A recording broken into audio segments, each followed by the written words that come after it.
શ્રી રામકૃષ્ણ સેવા મંડળના આશ્રયે આ સંકુલના સર્જક, સંવર્ધક અને જાણીતા કેળવણીકાર સમાજસેવક સ્વાતંત્ર્ય સેનાની સ્વર્ગીય ગોરધનભાઈ વકીલની 32મી પુણ્યતિથિ પ્રસંગે સંકુલના કેમ્પસ ખાતે સ્થિત સ્વર્ગીય વકીલ સાહેબની પ્રતિમાને પુષ્પાંજલિ કાર્યક્રમ યોજાયો હતો.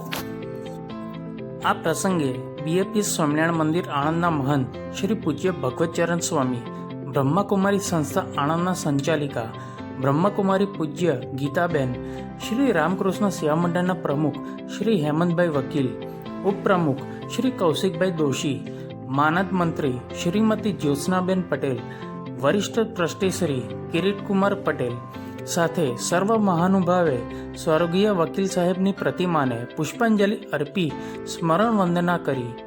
આ ઉપરાંત સંલગ્ન સંસ્થાઓના વડાઓ, ડિરેક્ટર શ્રી, નિયામક શ્રી આરપી પટેલ, કર્મચારીઓ તથા શુભેચ્છકોએ પણ પુષ્પાંજલિ અર્પણ કરી હતી.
સાહેબ, વકીલ સાહેબની 32મી પુણ્યતિથિ નિમિત્તે શું કહેશો?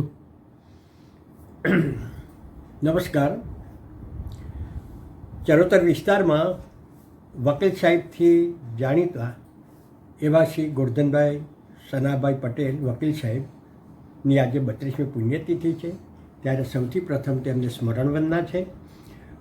1954માં તેમણે સાથીઓના સહયોગથી આ નગરમાં શ્રી રામકૃષ્ણ સેવા મંડળની સ્થાપના કરી. ત્યાર પછી આરોગ્ય, શિક્ષણ અને સમાજ સેવા ક્ષેત્રે એમણે અનેક સંસ્થાઓ ઊભી કરીને આ વિસ્તારમાં એક મોટું સેવાનું પ્રદાન કર્યું.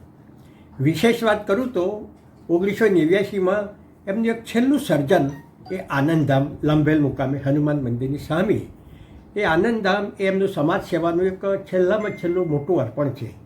એના અનુસંધાનમાં 2024માં આ મંડળના માનદ મંત્રી શ્રીમતી જ્યોત્સનાબેન પટેલના નેતૃત્વ હેઠળ અને વરિષ્ઠ ટ્રસ્ટી કિરીટકુમાર પટેલના સહયોગથી એમને પ્રેરિત એક મોટું સમાજ સેવાનું એકમ એટલે કે જીઓ આનંદ 2024માં એમણે આરંભ્યું.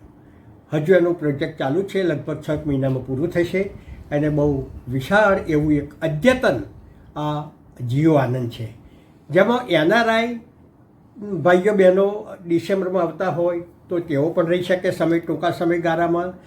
એનઆરઆઈના મા બાપ અહીંયા એકલા રહેતા હોય તો એમના માટેની પણ વ્યવસ્થા છે અને સ્થાનિક વૃદ્ધ માટેની પણ વ્યવસ્થા છે. 65 જેટલી રૂમો, સ્વતંત્ર રૂમો, અટેચ જાજરૂ બાથરૂમ, બધી જ વ્યવસ્થા એવી આ છે. નર્સિંગની વ્યવસ્થા છે, બાગ બગીચા, એવું સુંદર એવું આયોજન કિરીટકુમાર પટેલ દ્વારા અહીં થઈ રહ્યું છે. એ આપણે એ પ્રસંગે અમને ધન્યવાદ પાઠવીએ. ટૂંકમાં આનંદધામથી જીઓ આનંદ એટલે મારે મન વડીલોના રહેઠાણ માટેનું મકાન નહીં, પણ એક ઘરની અનુભૂતિ કરાવતું વૃદ્ધોનું આનંદમય જીવનનું સરનામું સ્વરનામું. જીઓ આનંદ વકીલ સાહેબ સર્જિત આનંદધામનો અદ્યતન ચેતો વિસ્તાર છે. એ દ્રષ્ટિએ જીઓ આનંદની ગંગોત્રી આનંદધામ વકીલ સાહેબનું અર્પણ છે. તો જીઓ આનંદ તેમની સુપુત્રી જ્યોત્સનાબેન થકી અર્પિત પિતૃતર્પણ છે. આભાર. Thank you very much.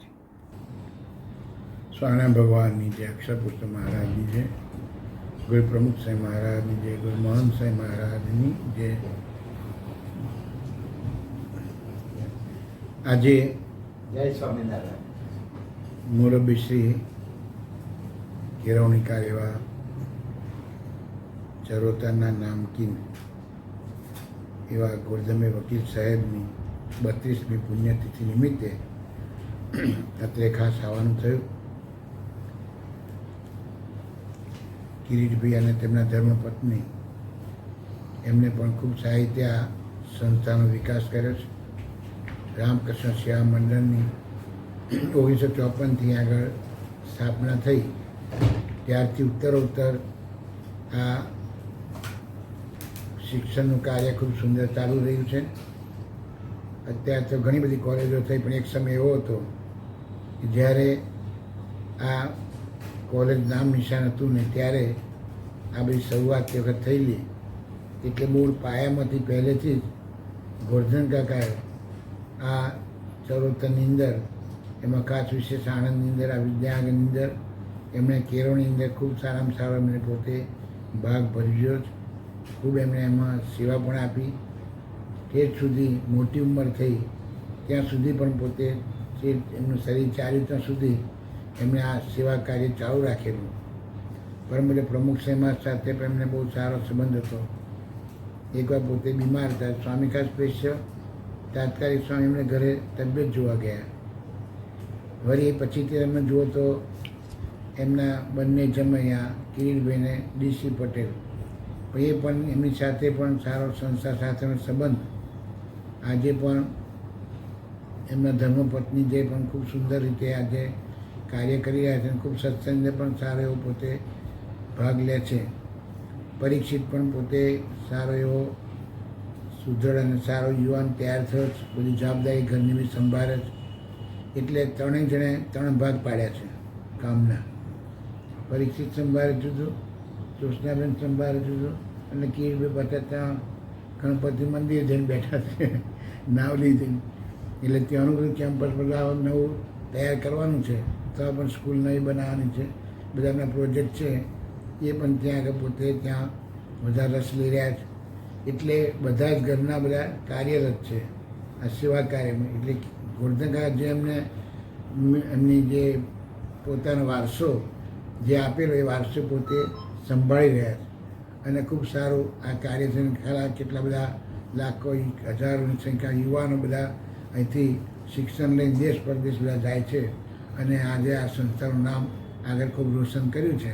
ભગવાન સ્વામિનારાયણને પ્રાર્થના કરીએ, પ્રમુખ સાહેબ મહંત સાહેબને પ્રાર્થના કરીએ કે આખા કુટુંબની અંદર, પરિવારની અંદર અને અહીંનો આખા કેમ્પસની અંદર જે બધા કર્મચારીઓ જે છે, શિક્ષકો જે બધા, એ બધાને પણ ભગવાન એવું બળ આપે જેથી આ સંસ્થા ખૂબ સારી ફાલે ફૂલે અને ખૂબ સારું શિક્ષણનું કાર્ય થઈને સારી સમાજની સેવા થાય એ પ્રાર્થના. જય સ્વામિનારાયણ. જય